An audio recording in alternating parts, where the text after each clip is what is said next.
Magistrado Medrano, buenas tardes, bienvenido. Muy buenas tardes, señor presidente. Recordarle que tiene 5 minutos. Si en 5 minutos no termina, tiene 2 adicionales. Muy bien. Pasados los 7 minutos, entonces pasamos a la tanda de preguntas, que será durante un tiempo de hasta 15 minutos. El tiempo comienza a correr y usted tiene la palabra. Bien, muy buenas tardes, honorable señor presidente constitucional de la República, presidente del Consejo Nacional de la Magistratura, licenciado Danilo Medina Sánchez, y buenas tardes a todos los honorables miembros de este Consejo. Creo que son 3 cosas básicas sobre las que me debo referir en este momento: mi formación académica, mi experiencia jurisdiccional y mi experiencia académica. Me recibí como licenciado en Derecho, mención cum laude, en el año 1987 en la Universidad Católica Nordestana de San Francisco de Macorís. Y en los estudios de posgrado tengo una maestría en Justicia Constitucional de la Universidad de Costa Rica, igual titulación de la Universidad de Castilla-La Mancha, y además una especialidad en Justicia Constitucional de la Universidad de Castilla-La Mancha y el diplomado de estudios avanzados que me faculta para estudios doctorales en los países de la Unión Europea, igualmente de la Universidad de Castilla-La Mancha. Tengo un máster en Justicia Constitucional Iberoamericana del Instituto Iberoamericano de Altos Estudios Judiciales con sede en Venezuela, un diplomado en Derechos Humanos de la Universidad Nacional Pedro Enríquez Ureña, especialidad en Derecho Judicial de la Escuela Nacional de la Judicatura y además una maestría en Docencia Universitaria de la Universidad Católica Nordestana de San Francisco de Macorís. Ingresé al Poder Judicial en el año 1992 y antes de ingresar allí llego desde un escenario en el que era vocero de la Comisión Duarte para la Defensa de los Derechos Humanos, que fue un organismo que nosotros, conjuntamente con otros distinguidos ciudadanos de San Francisco, habíamos formado en el año 1988. Hacíamos análisis coyunturales cada cierto tiempo y hacíamos como esas cartas pastorales que hace la iglesia, ¿no?, para analizar las coyunturas de ese momento. Luego ingresé al Poder Judicial, como decía, en el año 1992 y en el año 2003 fui ascendido de la Cámara Penal, la segunda Cámara Penal de San Francisco de Macorís, a juez miembro de la Cámara Penal de la Corte de Apelación de San Francisco de Macorís.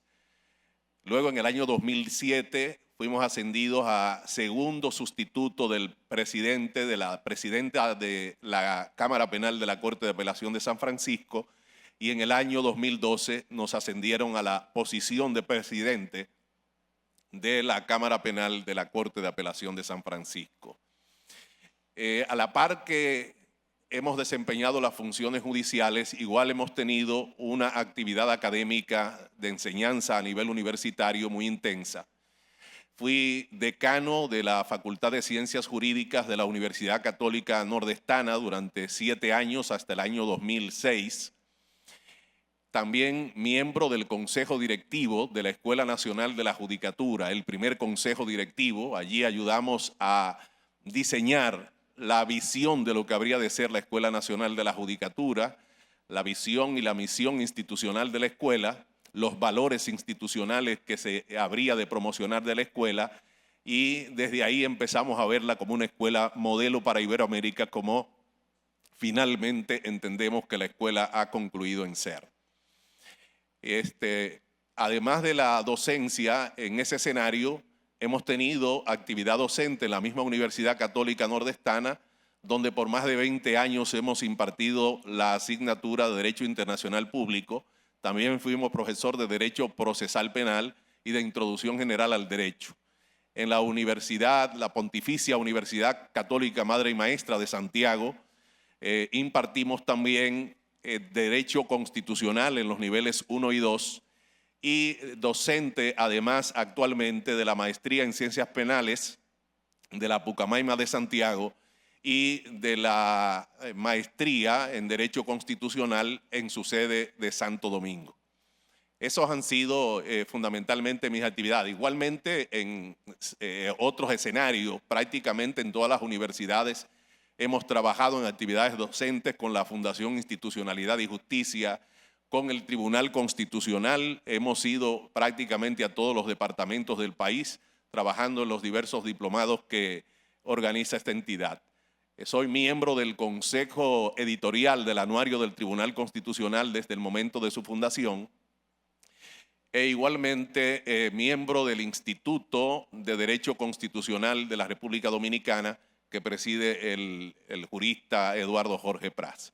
Esas han sido, en resumen, en suma, mis mayores experiencias en esos ámbitos. Muchas gracias. Preguntas. Magistrado Soto y luego... Buenas tardes, Claudio Aníbal. Muy buenas tardes, magistrado Soto. Espero que le hayan brindado almuerzo aquí en Palacio. Claro que sí. Qué bueno. Con Claudio Aníbal, igual que otros jueces que hemos tenido en el día de hoy, se puede hablar de todo un poco. Un hombre versado y con una gran experiencia, un gran respeto en la judicatura. Yo diría que constituye también un orgullo para la judicatura tenerlo. Muchas gracias, Y magistrado. sería una pena perderlo, aunque por su bien cualquier cosa podría pasar. Claudio, yo quisiera preguntarle algo que ha estado sonando, no desde ahora, hace muchos años. En el año 2011, 2017, el año pasado, y ahora mismo en este proceso, uno de los mayores cuestionamientos que se le ha hecho a los candidatos es si han tenido participación política partidaria. Y se le cuestiona y se le pregunta y se le descarta porque son políticos o porque fueron políticos. Bueno, Hermano, yo he terminado. Okay. Muchos de esos candidatos llegaron a ser jueces y tuvieron participación, yo diría, destacada en el sistema. Incluso el magistrado, para poner un nombre, el magistrado Julio Aníbal, que fue juez desde el año 97 hasta el año 2011, fue abogado de grupos de sindicatos, de obreros. ¿Y quién cuestionaría a Julio Aníbal? Nadie. Un hombre brillante, destacado, decente, inteligente. El magistrado Julio César Castaño, juez desde el año 2011 hasta el año pasado, cuando lo designamos, este mismo consejo lo designó en la Junta Central Electoral, abogado de grupos económicos. Y otros abogados que tuvieron situaciones destacadas, tanto en la empresa, tanto en lo político, en el pasado. ¿Cuál es su opinión de que esos abogados que representan grupos económicos, de que hayan participado en actividades políticas en el pasado, pertenezcan a un tribunal como el Tribunal Constitucional? ¿Cree usted que eso es una tacha, un peligro, o que podrían perfectamente hacer su trabajo? Bueno, en términos reales, en todos los países del mundo, los tribunales constitucionales tienen personas que vienen del ámbito político y los tienen también que vienen de escenarios profesionales como el caso de la magistratura. Lo que pienso es que todo es cuestión de medida. En ese sentido, lo importante sería que haya un balance en la composición de los órganos, pero el hecho de enclaustrar a un órgano como un tribunal constitucional solo al coto cerrado de algún ámbito profesional, me parece que sería limitar mucho sus potencialidades por la naturaleza de las decisiones que se adoptan en un tribunal constitucional, que son decisiones de naturaleza generalmente política. Es decir, se dice que los tribunales constitucionales son órganos políticos, porque las decisiones que adoptan generalmente son un parámetro para decidir una diversidad de casos semejantes. Y por eso pienso que en el escenario de un tribunal constitucional ese no es un problema como pudiera vérselo en el escenario, por ejemplo, de la justicia ordinaria. Ustedes han visto que en el sistema dominicano hay una reserva de jueces de carrera de las 3/4 partes y un 25% para jueces que provienen de libre designación de parte de los poderes políticos. Pero, en fin de cuentas, siempre ha sido el poder político el que toma la decisión de designar a los jueces en los diversos escenarios. De modo que no pienso que habría que castrar la visión. Sí hay que entender que siempre va a haber el riesgo de que a quién se debe lealtad. Es decir, las personas que vienen de los linderos políticos se piensa que tienen unos vínculos de lealtades que pudieran ser más intensos tal vez con el sector de donde provienen que al ejercicio, a los principios fundantes del orden jurídico de una nación. Pero eso es una cuestión que no es matemático, no es como 2 y 2 son 4. Puede suceder que una persona que venga de un ámbito profesional pueda incluso ser, digamos, más maleable que alguien que venga del ámbito político. Por eso pienso que eso no debe ser un motivo que absolutamente pueda vedar el camino a una persona para ser parte de un tribunal constitucional. Y pienso que en la experiencia dominicana, que podríamos decir debemos felicitarnos como nación de lo que hemos tenido como experiencia del Tribunal Constitucional, independientemente de que pudiéramos todos, respecto de una u otra decisión, tener alguna reserva, entendemos que ese tribunal, que ha sido compuesto por personas que mucho provienen de linderos políticos, pues ha hecho una labor importante, porque lo primero que hace un tribunal constitucional es vincularse con otras instituciones de la misma naturaleza que hacen la misma función y van entonces generando un nuevo modo de enfocar el derecho, de explicarse el fenómeno de la relación del Estado y del derecho, de los derechos de las personas y del rol que en la historia se les reserva. De modo que no veo en eso una traba de naturaleza absoluta. Gracias. Buenas tardes, señor Claudio A. Medrano Mejía. Buenas tardes. Y pienso hoy en Fray Luis de León, que después de estar preso un tiempo vino de nuevo a la universidad por lo que había sido detenido y dice, como decíamos ayer, porque no hace mucho que nos vimos aquí. Bueno, a propósito de la pregunta del magistrado Soto y la respuesta que usted acaba de dar, ¿podría usted establecer diferencia entre lo que es un militante político, un activista político y un simpatizante político? Luego de que me conteste, yo entonces le voy a hacer una pregunta. Ok, bueno. Yo pienso que un simpatizante político puede ser alguien que tiene, digamos, cierta simpatía, como el término lo indica, con alguna corriente política, con una persona, cierta identidad con las cosas que hace. Sí. El militante político entiendo que es alguien que tiene deberes y que tiene obligaciones, que tiene vínculos. Correcto. Con un organismo político y en ese sentido entonces tiene ya un marco de compromisos y de responsabilidades que son diferentes, ¿no? Bien. Entonces, ¿podría usted hablarnos a nosotros con respecto al artículo 184 de la Constitución de la República que habla del precedente constitucional? Y con ello podría establecer también la diferencia entre el precedente vertical y el precedente horizontal. Ok, bueno. El artículo 184, como usted dice concretamente que habrá un tribunal constitucional cuyas decisiones serán definitivas e irrevocables y constituyen precedentes vinculantes para todos los poderes públicos. De modo que lo que decide el Tribunal Constitucional en la resolución de un caso particular, la regla que sirve de fundamento, que es la base necesaria, lo que llaman la ratio decidendi, ¿verdad? La razón suficiente de esa decisión, aquello que si lo quitamos dejaríamos lo decidido carente de fundamento, es eso lo que obliga. Generalmente se está de acuerdo en que esa es la norma que, creada por el juez al momento de interpretar, va a servir como referente normativo para la solución de otros casos concretos de semejante naturaleza.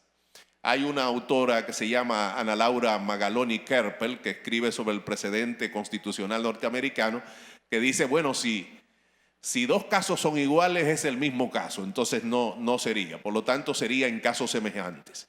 Y entonces, cuando el juez vuelve a decidir sobre un mismo asunto, sea el Tribunal Constitucional o sea otro juez, tendrá que examinar los hechos para ver si las situaciones específicas que se dan en ese caso nuevo se corresponde con aquello que fue decidido por el Tribunal Constitucional antes. En ese ámbito sería para los jueces del Tribunal Constitucional que han sentado un precedente, una vinculación de naturaleza horizontal que les obliga a respetar su propio precedente por dos razones básicas, dos principios básicos del ordenamiento jurídico, que son la igualdad ante la ley y la seguridad jurídica. Porque si decidieran casos semejantes de manera distinta, podrían en riesgo entonces la situación de darle un tratamiento diferenciado que quizás no esté justificado a una persona en otro caso. Y verticalmente esas decisiones que adopta el Tribunal Constitucional y que constituyen un precedente se imponen, como lo dice el mismo texto que usted citaba, a todos los poderes públicos y dentro de esos poderes públicos al Poder Judicial y a todos los órganos del Poder Judicial. Gracias. Sí. Magistrado Germán. Magistrado. Micrófono.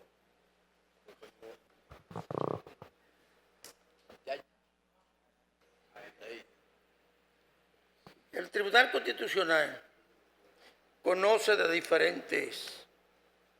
diferendos, vamos a decirle así. ¿Cuándo actúa o cuándo dirime como tribunal de única instancia y cuándo dirime como jurisdicción de última instancia? Bueno, el Tribunal Constitucional, cuando conoce de una acción directa de inconstitucionalidad, decide, y sobre lo que él ha decidido no hay ninguna otra posibilidad de recursos en ese caso. Lo más que se le puede pedir al Tribunal Constitucional sería una explicación o aclaración de una sentencia, pero no constituye una vía de recursos. Y luego, cuando el Tribunal Constitucional, en un procedimiento, un proceso de revisión de amparo o de revisión de decisiones que tienen autoridad de cosa juzgada, donde ya el Poder Judicial ha dicho en principio todo lo que debía decir sobre un asunto, entonces se puede acudir en una especie de amparo ante el Tribunal Constitucional contra ese acto que emana del Poder Judicial. Y en esos casos, entre las decisiones que puede dar el Tribunal Constitucional, podría ser que envíe de nuevo al órgano donde procede la decisión para que decida de nuevo, ahora ajustándose a los criterios sentados por el Tribunal Constitucional. Y entonces en ese supuesto podría ocurrir que retorne en una ocasión el mismo caso al Tribunal Constitucional para decidir. Y eso no implica que no, porque en fin de cuentas lo que está claro es que es el órgano de cierre y que todos los conflictos de naturaleza constitucional, quien tiene la última palabra es el Tribunal Constitucional. Y se impone a todos los poderes públicos, excepto al mismo Tribunal Constitucional, ¿verdad? Lo dice muy claro el artículo 13 de la Ley de la Jurisdicción Constitucional de Costa Rica, que dice que las decisiones de la Sala son oponibles erga omnes, es decir, frente a todo el mundo excepto para sí misma. Y eso es razonable, es lógico, ¿no? El artículo 31 entonces de la Ley de la Jurisdicción Constitucional en la República Dominicana no lo dice así, sino que dice que si el Tribunal Constitucional cambia de criterio, entonces debería justificarlo. Y esto lo que tiene de bueno para el orden jurídico es que permite que la jurisprudencia evolucione. Si el Tribunal Constitucional estuviese vinculado de manera absoluta por sus precedentes y no pudiera cambiar de criterio, entonces el derecho no evolucionaría. La Constitución no tendría ese papel que tiene de ser un instrumento de gobierno, pero más que eso, de ser una norma viviente, capaz de adecuarse al cambio de los tiempos a través de la evolución jurisprudencial, de una visión dinámica de la jurisprudencia. Muy bien, gracias. Senador Paliza. Muchas gracias y muy buenas tardes. Buenas tardes, magistrado senador. Medrano. Nosotros somos actores políticos y usualmente los actores políticos, parte de nuestro accionar depende mucho de la opinión de otros, de la opinión de ciudadanos. Representamos ciudadanos y al fin, al cabo, tiende a auxiliar o a cambiar mucho las visiones que tenemos sobre diferentes temas. Sin embargo, el juez, aun cuando sujeto a también realidades sociales que se dan en su entorno, están muy obligados a hechos, a pruebas y a textos legales o constitucionales que los obligan. Usted ha sido sujeto en San Francisco de Macorís o se ha visto en la obligación a atender temas, me imagino que difíciles, en el marco de una ciudad pequeña, como Sí. también lo es Puerto Plata. Por ejemplo, el que tuvo bien a conocer en marzo del 2014, vinculado al alcalde de aquel momento de San Francisco de Macorís por un caso de corrupción, en la que se falló para cambiarlo, variar la medida de coerción de aquel momento. Me pregunto, ¿cómo puede conciliar el juez ese ideal de justicia, esa necesidad de apegarse a su mandato versus las presiones sociales que usualmente se dan? San Francisco de Macorís también ha sido sujeto recientemente, y usted no ha sido quien lo ha llevado, pero de casos similares que han generado mucha presión pública. ¿Cómo lograrlo? Mire, del Poder Judicial, de los jueces, de su labor, se dice que tiene una naturaleza contramayoritaria. Y la mayor responsabilidad que tiene el Poder Judicial y que tienen los jueces es garantizar sobre todo los derechos de la minoría frente al poder de las mayorías. Por eso, en el ámbito de los derechos fundamentales, la Corte Interamericana de Derechos Humanos dijo en el año 2010 que ciertas cuestiones que atienden a los intereses y a los derechos de las minorías no pueden ser sometidas a referendo, porque en un escenario en donde la mayoría piensa de un modo, las oportunidades de las minorías serían muy pocas si se someten a votación. Entonces hay ciertas cosas que no pueden estar sujetas a lo que la mayoría pueda decidir, como es el caso de decidir sobre la culpabilidad o la inocencia de una persona, sobre si hay o no hay prueba en un caso específico y sobre cuáles serían las decisiones que el juez pueda entender que es proporcionada, que es razonable y que es conforme a derecho. Usted mencionaba un caso que ya no está en nuestras manos, pero que fue un caso en el que intervinimos y que como tal tomamos una decisión en un escenario de muchas tensiones y de muchos intereses en juego. Y si bien fue el juez que os habla quien cambió la decisión, fue también el que decidió ordenar el arresto. Y ordenamos el arresto hasta que la persona la trajeran, porque había un informe de la Cámara de Cuentas que daba a entender que había motivos suficientes para pensar que en ese caso pudiera la persona tratar de evadir la persecución. Y eso se hizo atendiendo a una petición que hizo el Ministerio Público, que describió el objeto de su investigación en la solicitud. Esta persona, cuando fueron a allanarle a su casa, estaba fuera del país, estaba en un crucero, y a causa de eso no se hizo el allanamiento en la casa. Y desde allá había llamado diciendo que él se presentaría. Y efectivamente entonces el lunes siguiente se presentó ante las autoridades y luego comparece ya privado de su libertad ante el juez que había ordenado su arresto. Y entonces, además, entre las cuestiones que se debatieron en el escenario, estaba que fuera coartada o fuese lo que fuese. Él planteaba que él había solicitado a la Cámara de Cuentas y a la Contraloría General de la República que se hiciera una investigación sobre el objeto central de atención en ese momento. Y entonces, en un escenario así, de alguien que estaba fuera del país y que decide presentarse, el juez entendió que sería desproporcionado imponerle prisión preventiva y adoptó otras medidas cautelares, como el hecho de que se presentara cada lunes ante el fiscal a cargo de la investigación, le impuso una garantía económica de 5 millones de pesos e impedimento de salida del territorio de la República. Siendo una cuestión de esa naturaleza, pues obviamente generó de parte de algunos sectores una reacción que de no aceptación, de no aprobación y otros de aprobación en uno y otro sentido. Pero en ese escenario, el juez tiene que cuidar, creo que, no dar decisiones que luego puedan lucir desproporcionadas. Y nos parece que definitivamente eso no impidió que finalmente, al parecer, hubo incluso decisión de condena en el camino, aunque no se trata de una decisión definitiva e irrevocable aún. Y pienso que si eso pasó, también tiene que ver con lo que el juez en ese momento retuvo, porque en un caso de esa naturaleza no varían mucho los presupuestos luego de que se parte de un informe de la Cámara de Cuentas en donde se levanta una información y esa información es la que sustenta el proceso en adelante. Gracias, magistrado. Muchas gracias por su comparecencia y mucha suerte. Un honor, muchas gracias.